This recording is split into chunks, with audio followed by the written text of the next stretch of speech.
ratio, most times it's going to become a proportion. So ratios is just a comparison, and then proportion is when two ratios are actually equal. Okay, I'm going to do two intro examples with this, and then I'm going to show you two examples that are more OST related, what they would ask you about ratios. All right, so first of all, let's do one with triangle. We just did triangles. This is great. And a triangle, a given triangle,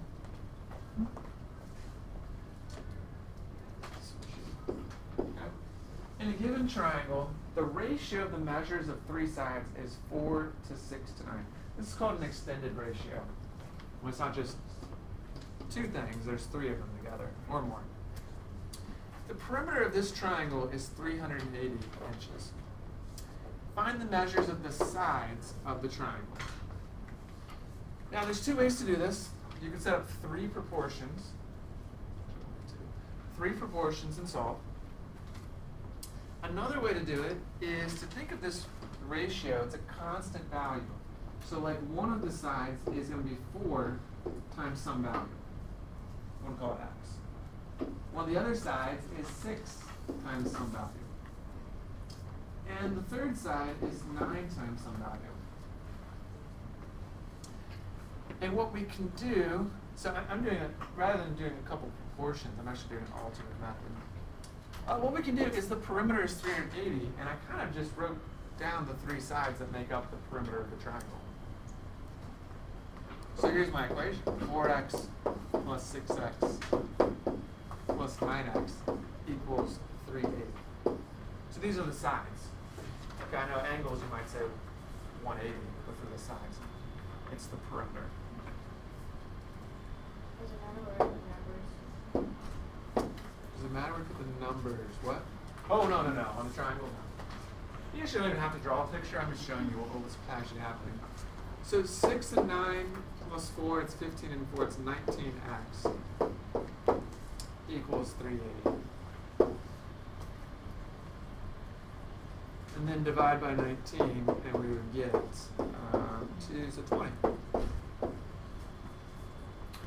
And that is just like a ratio value. To find the sides, you plug in 20. So you plug it in here. 4 times 20 is 80. Here you get 120. Here 180. Those are the three sides. Okay, now if you wanted to do a proportion, let me show you what you could have done. You could have written a ratio between, I'll pick the side with 4. Okay. 4, and then since I have the total perimeter, 380, I need the total ratio here. Between 4, 6 to 9, that total is 19. There's 4 parts to the altogether, 4, 6, and 9 is 19. Equals, then I do the actual triangle, so 4 to 19. Well, I don't know the actual length that corresponds with the 4 side. So I would call it x. But I do know the total in the triangle is 380 for the legs. So if you solve that, guess what? You would get 80. And then if you redid it and went with, instead of 4, if you went with 6 and redid it, then you would get 120. And if instead of 6 you did 9, you'd get 180. So that works. The only issue is it can take a little longer since you got to do it 3 times. Next intro what I want to do is just solve our proportion. So say you have this proportion here. I'm going to always say, do you remember cross multiply? That's how you solve proportions. So let's do that next one. Just it's kind of a review of cross multiplying. Let's see, so cross multiplying, I multiply 1 and 7 in the corners here, that's 7. And then I multiply x plus 5 and x minus 1. Now I'm going to write it out, that I'm multiplying, because I bet a lot of you would just say, oh, it's x squared minus 5. Well, you just multiplied the x's and the 5 and negative 1, when actually you have to FOIL when it's like this. Many of these might have to distribute something. This one, it just becomes a FOIL one. So x times x is x squared. Outside, x times negative 1, negative x, negative 1x. Inside, 5 times x is 5x, and last, 5 times negative 1 is negative 5.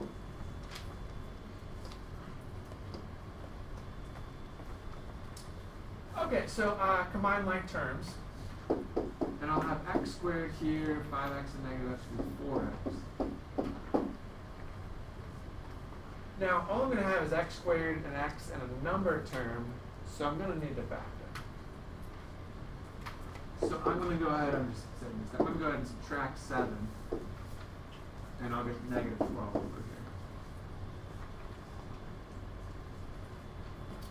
here. Okay, and finally I factor the trinomial. And again, just looking for two numbers and multiply to go to get negative 12 and add to get 4. So I think 6 and 2, right? 6, positive 6, negative 2. Multiply, get negative 12, add and get 4. Last step, we set each of these equal to 0, and we'll get 2 and negative 6. And this is just, it's not, this one wasn't applied to a problem. Maybe if it was a triangle, the negative 6 might not work, because that might give you a negative side length. All right, so those two get us ready for the next two, which are more, I found to be more released OST type questions. So any thoughts on those first two?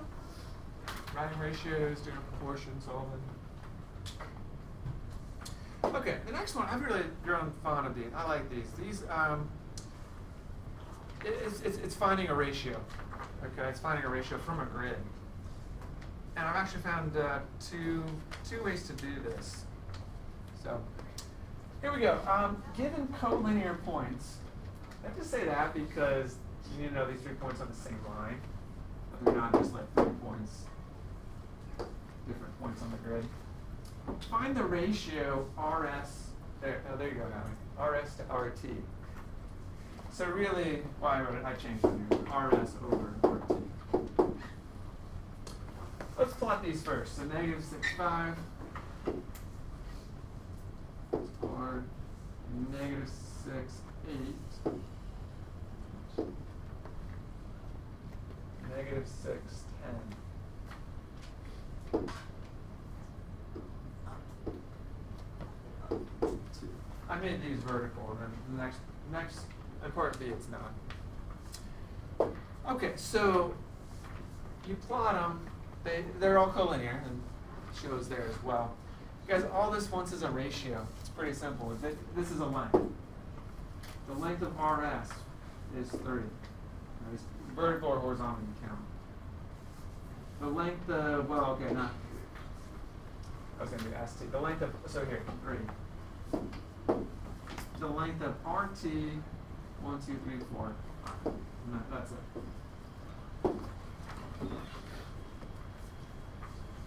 They want a length. They want a ratio. You know one of the most common errors I see on this is students do RS and they put 3 to 2. They didn't read that it wasn't S to T, it was R to T. That's probably the most common error. That's not too bad, right? Just a ratio. Let me change it up though. They're probably not going to give you a vertical one. So let's do B. They're probably going to give you one where it's not on. It's on a straight line, but it is not going to be vertical. It's going to be diagonal. So R is negative 2, negative 3. S is 0, 1. And T is 4, 9.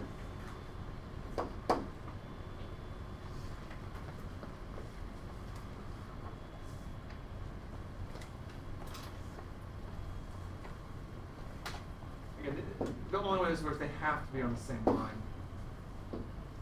So RS and T are on the same line there. So again, we're going to find the ratio RS to RT. And how do I find RS? Pythagorean theorem. It was on the last test. We did it on summer assignment. it's going to be on this test, it's going to be on this unit. Yeah, basically if it's a grid, it's either going to be slope or midpoint or Pythagorean theorem point blank. So I'm going to make a right triangle out of this one. Make a right triangle. This, yeah, this is 2, right? 2 there. 1, 2, 4. That point looks low. I think it's 2 and 4. Okay. 2 squared plus 4. So I'm doing Pythagorean theorem. 2 squared plus 4 squared equals c squared. This will be 4. This will be 16. That's 20. And then I do a square root. So square root of 20 is RS.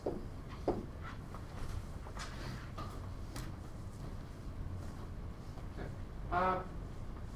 By the way, they don't need you to reduce that. Do you remember, like, you can't do a radical, like all the factors and tree stuff or whatever? Yeah, you can, but you don't have to. So you can leave it like that. You might need a calculator though, because we're going to do the bottom one and then divide them. So radical 20, and then let's do the next one. It is RT. Draw this. By the way, you could also draw triangles on the left side. Could have been these two. Okay, so RT, let's count 2, 3, 4, 5, 6, I believe. Yeah. 6, 7, 8, 9, 10, 11, and 12. And you repeat.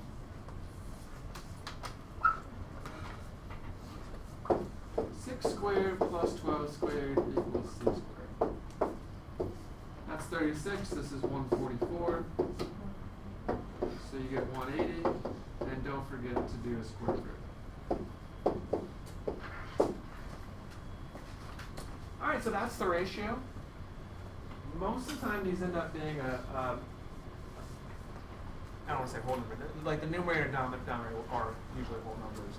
So when you put in radical 20 divided by radical 180, what's the ratio? I think it's a whole number. Did you do it? Oh, you did it. Yeah? Yeah? 2 radical 5. Yeah, 1/3.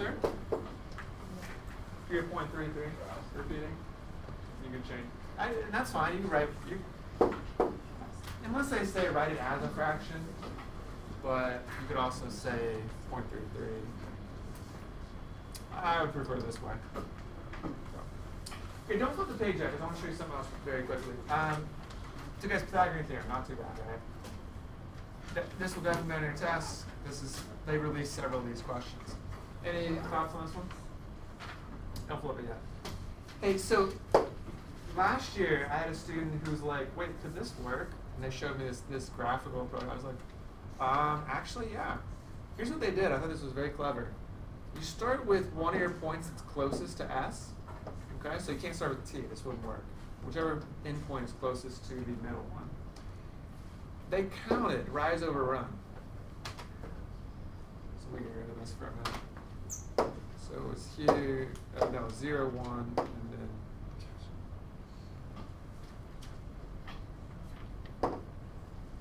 Is that right? -2, yeah. Here's what they did. I thought this was very clever. They counted up to S, so it was up 4, right 2. Right, up 4, right 2. Repeat it. Up 4, right 2. Up 4, right 2. It will get you exactly to the other point. And then all they did was this. RS, count how many segments RS is. Well, that's just one, right? There's one part there. Versus RT is 1, 2, and 3 segments. As long as you start here and go to the shorter one. And I should say as long as it's a whole number, then it'll work out. Yeah. A faster method, yes. I prefer the Pythagorean theorem one because I feel like it works out like just better. I like working it out like that. But is that clever? So if you start at T, it would not work. like down 8, left 4, you go past R. But if you start at R and just count up, rise over run, and break it up, there's 3 segments. This one was one of those 3, and RT was all 3. Whichever method you like. All right, the other thing I need to talk about today is partition. The last thing we're going to do is partition. Another OST one. Partition just means divide or separate. So I think I put that here.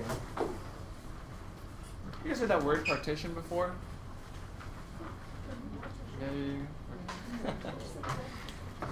Yes, okay,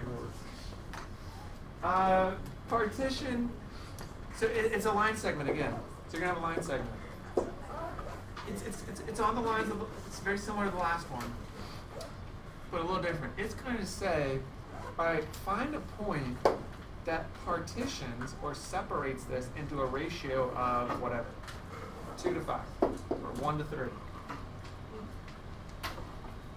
So you can find a point that separates it, or again, partitions it into a given ratio. So here's a simple example. Say I have the point 0, 3, and 7, 3. And they said, well, which point, this is a line segment, which point would separate that into a ratio of 5 parts to 5 to 2, 5 parts to 2 parts? And I put over there, the answer is 5, 3. Because then this would be 5 units long, and this would be 2. Right? 5, 2. You might also say, wouldn't 2, 3 have worked? Yes, because then this part would be 2, and this part would be 5. There's actually always 2 points that separate or partition into whatever ratio you want. Okay, I've taught this for a couple of years now. There are a ton of ways to do this, and I finally settled on one. So if you ask another teacher for help on this question, they might give you a totally different explanation. Here's what I found, and I found this to be the easiest. It's actually very similar to what I did here. What I did with this slope thing. Okay. So here's what I do. I'm just going to go to this example, and we'll try out that process. So let's plot these 2 points for me. -2, 4, 3, -6.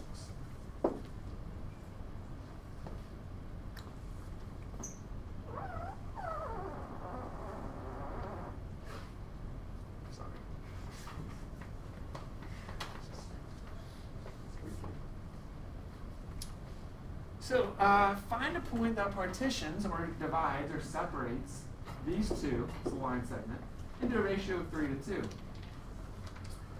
Process above, we're going to follow that. So step 1, graph your points, did it. I guess you don't have to connect them. I did. That probably would help a little bit to connect them. Choose one of the points, doesn't really matter. I usually go left to right, but you could go from the right point. So I'll start with the left point. Say count up or down, right or left. Basically just do a slope to get to the other point. So I could go right and down, or I could go down and right. I'm making a right triangle out of it, guys. Okay, I'm doing slope, I'm also making a right triangle. I said, for example, up 6, right 4, and you will end up making a right triangle. So let's on ours, let's see, 1, 2, 3, 4. I think that's 10. 10 and 5? 10 and 5 if I can. I'm just counting the length. I'm not doing slope. It's not actual slope. I'm just counting the length.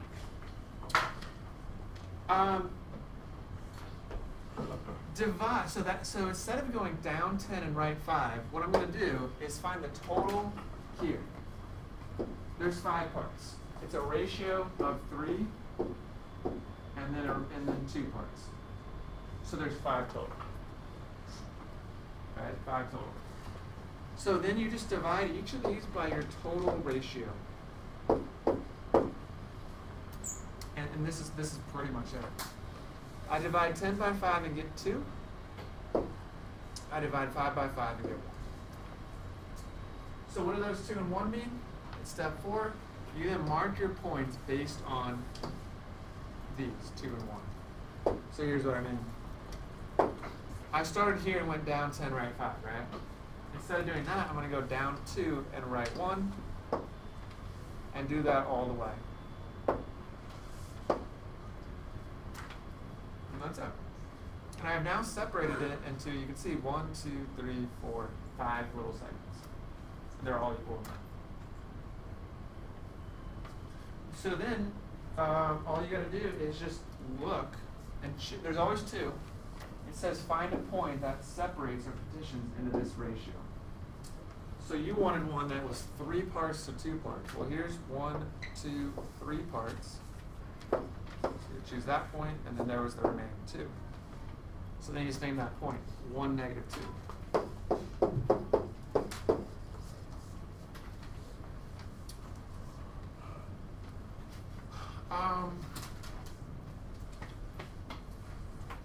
And there's a second point. So let me just tell you the process again before I do that though. So again, graph it, connect it, count down 10, right 5. 5 total little segments here, 3 and 2. So we divide these numbers by 5.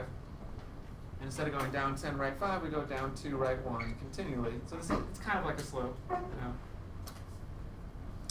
And then you just, all right, there's 5 segments left, 3 to 2, you choose that point.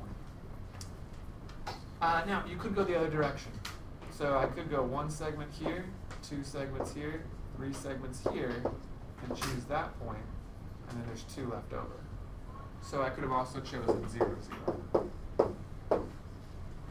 All right, so or. There's always 2. Just going to do one more of these, just so we see the process again, and that will be it for today. Anything on this one now? First one?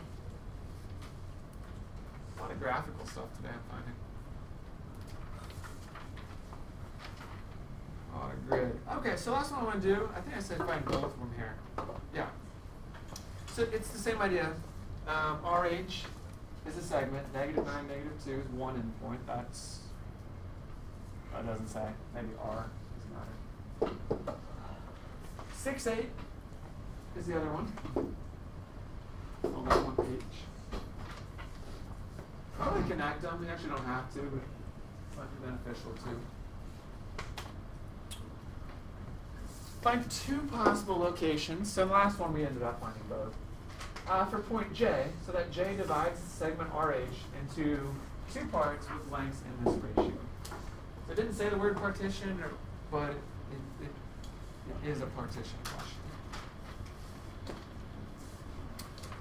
Okay, so process. I go left to right. Do you want me to go up and right or right and up? Up Right. and right. Well, I heard right and up, so I'm going to go right and up. Sorry. On yours, do up and right. Oh, well. Okay. I count. So from here to here, let's see, that would be 9 and 6, so this should be 15. Here to there, it's 2 and 8, so it should be 10.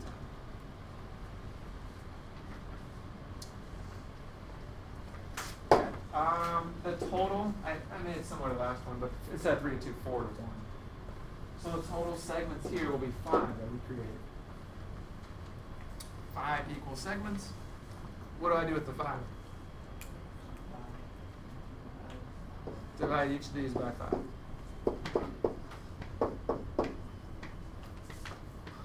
Okay, and you'll get, instead of going right 15 up 10, you will go right 3 up 2. Up 2. 3 up 2. That's it. And we made 5 segments. They're equal. You then, once you have, so give me a second to get those. Once you have those, you just start at 1 endpoint. Here's 1 segment. There's 2. There's 3. There's 4. So we want 4 to 1. So we choose that point. There's 4 there, 1 left over. 3, 6. Now it says 2. There's always 2.